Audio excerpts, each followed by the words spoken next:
Shalom, selamat pagi Bapak Ibu Saudara-saudara sekalian. Mari saya mengajak kita di pagi hari ini, kita memulai seluruh aktivitas kita mendasari di dalam Tuhan. Bagian firman Tuhan yang akan kita baca dan renungkan di pagi hari ini, Mazmur pasal 24, ayat 1 sampai ayat 10. Mari kita berdoa. Kami memuji-Mu ya Tuhan, kami memuliakan-Mu dalam seluruh kehidupan kami. Sungguh kami percaya Tuhan yang kami sembah di dalam Yesus Kristus adalah Tuhan yang Maha Kuasa, Tuhan yang Maha Mulia. Kami akan melakukan segala hal di pagi hari ini ya Tuhan, bahkan sepanjang hari ini. Kami rindu mendasari di dalam Tuhan. Kami akan membaca firman-Mu. Kami akan merenungkan firman-Mu. Ya Roh Kudus, terangilah hati kami, terangilah pikiran kami, sehingga kami boleh memahami firman-Mu dan melakukan seturut kehendak-Mu saja. Ampunilah ya Tuhan segala dosa kami.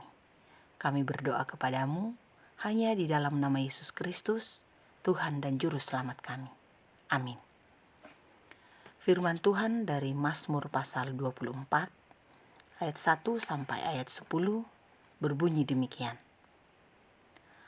Tuhan yang empunya bumi serta segala isinya, dan dunia serta yang diam di dalamnya.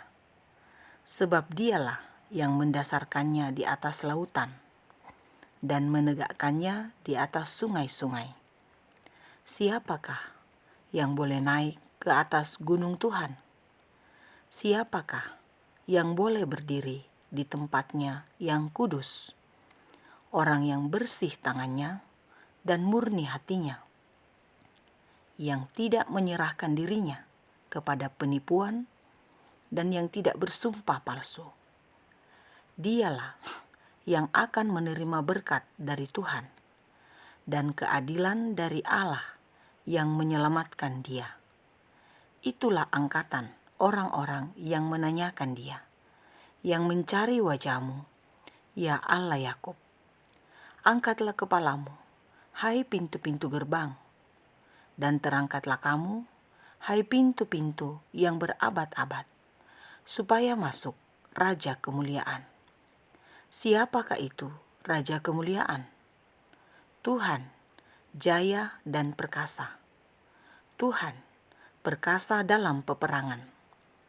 Angkatlah kepalamu, hai pintu-pintu gerbang, dan terangkatlah kamu, hai pintu-pintu yang berabad-abad, supaya masuk Raja Kemuliaan.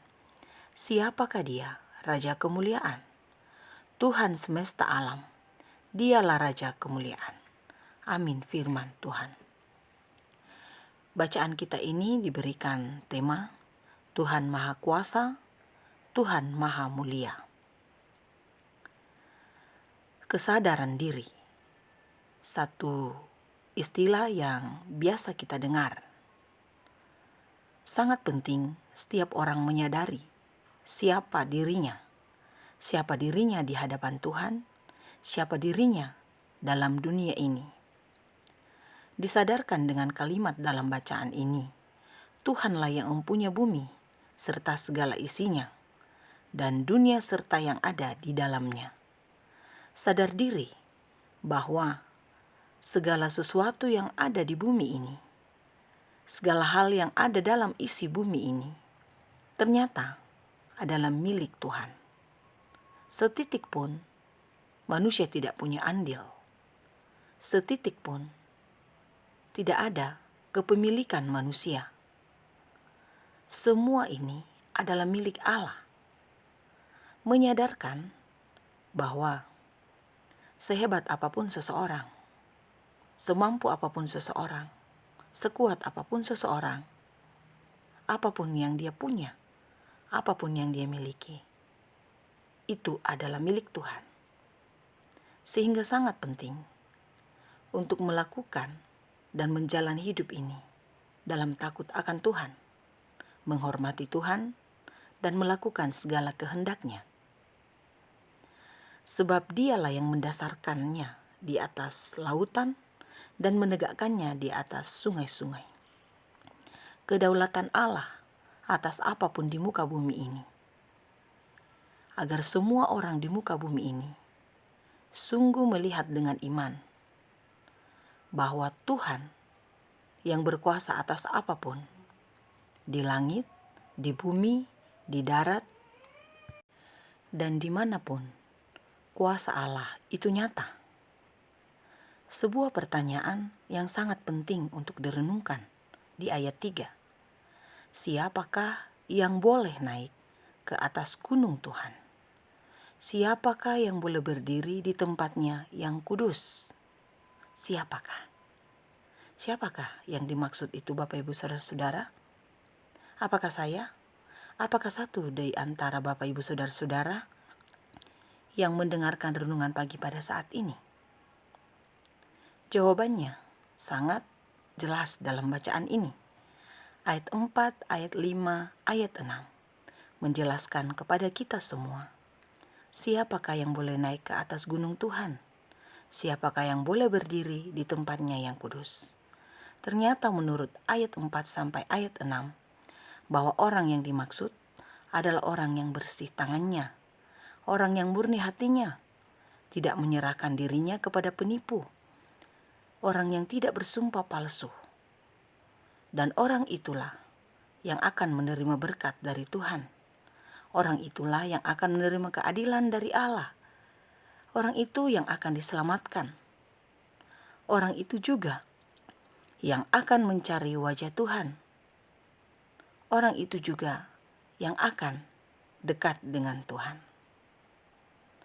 Semua ini menjadi perenungan bagi kita semua, bahwa ternyata sangat sederhana orang yang boleh menghampiri kekudusan Tuhan, orang yang boleh datang di hadapan Tuhan. Sekiranya kita semua menjadi bagian dari apa yang dimaksud pada ayat bacaan firman Tuhan ini, sehingga kita pun dilayakkan menghampiri kekudusannya. Saya kira kita semua rindu menghampiri kekudusan Tuhan. Kita semua mau datang kepadanya. Mari kita membuat diri kita menjauhi segala hal yang diungkapkan ayat 4 dan ayat 5. Menjadi orang yang tidak menipu, menjadi orang yang tidak bersumpah palsu, menjadi orang yang memiliki tangan yang bersih dalam segala hal. Tentu tangan yang bersih yang dimaksud di sini bukanlah bersih seperti kita cuci tangan, kita membersihkan tangan kita dengan sabun. Tangan yang bersih tentu yang dimaksud di sini adalah tidak melakukan kejahatan, tidak melakukan segala hal yang tidak dikenan oleh Tuhan. Semata-mata tangan dan seluruh hal yang ada pada diri kita dilakukan, dipakai hanya untuk kemuliaan Tuhan saja. Akhir dari bacaan ini, ayat 7 sampai ayat 10 mengungkapkan bagaimana Tuhan menghampiri semua umat yang ada di dunia ini. Dia datang sebagai raja. Ia datang dalam kemuliaannya. Ia datang menghampiri setiap orang yang merasa lemah. Ia datang membebaskan. Tentu yang dimaksud di sini adalah Allah di dalam Yesus Kristus. Yesus Kristus datang untuk melepaskan setiap orang. Yesus Kristus datang membawa hidup yang kekal bagi setiap orang yang percaya kepadanya. Yesus datang membebaskan dari dosa. Yesus datang untuk membawa keselamatan. Maka, jika Yesus datang untuk menyelamatkan saya dan kita semua, mari kita sambut kedatangannya itu. Mari kita menghampirinya. Dia telah datang. Ia datang untuk tujuan yang jelas, melepaskan dari kuasa maut. Agar nyata hal ini, bahwa kita benar-benar merindukan kelepasan dari kuasa maut itu, merindukan segala hal yang baik di dalam Tuhan. Mari kita menyambut kedatangannya. Hidupilah iman di hadapannya. Akuilah Dia sebagai Tuhan, sebagai Juru Selamat atas hidup ini. Tentu pengakuan ini bukan hanya di mulut, bukan hanya kata-kata indah di bibir, tetapi melakukan segala hal yang dikenan olehnya dalam iman, dalam pengharapan, dan dalam kasih. Roh Kudus menyempurnakan firman Tuhan ini dalam seluruh kehidupan kita. Amin. Mari kita berdoa. Bapa kekasih jiwa kami, sungguh kami bersyukur kepadamu bahwa oleh kasih-Mu lah ya Tuhan, kami dilayakkan menghampiri kekudusan-Mu. Kami sungguh bersyukur, firman-Mu telah kami dengarkan, firman-Mu telah kami renungkan. Kami belajar untuk menyadari siapa kami di hadapan-Mu.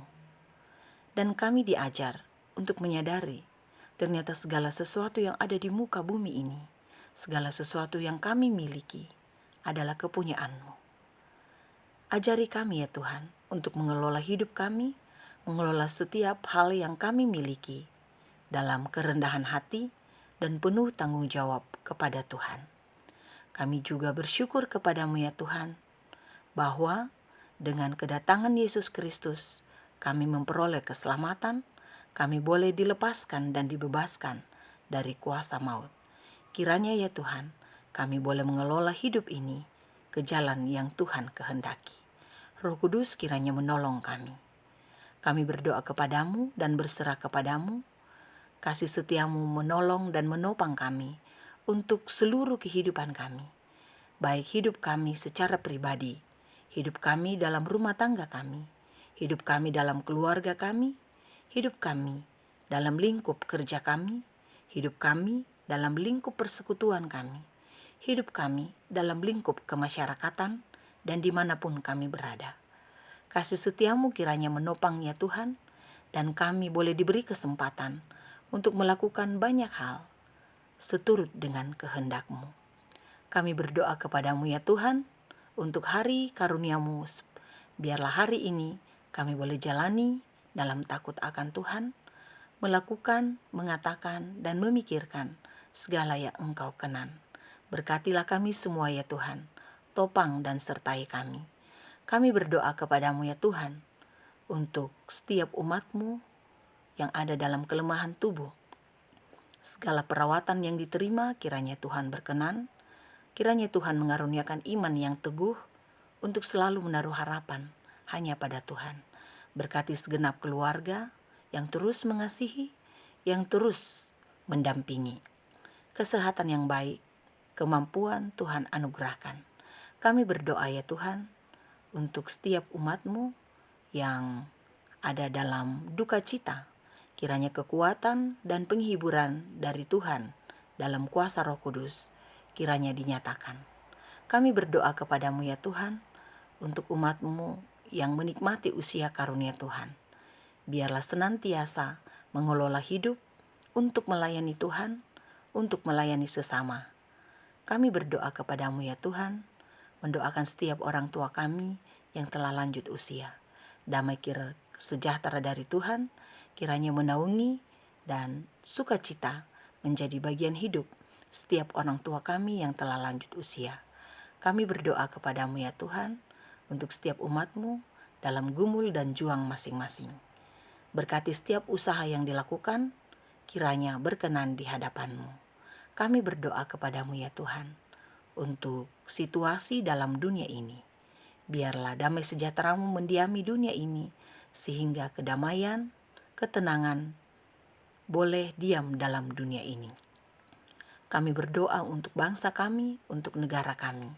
Kami berdoa ya Tuhan untuk pemerintah kami, untuk setiap pemimpin kami. Biarlah terus dikaruniai kesehatan yang baik.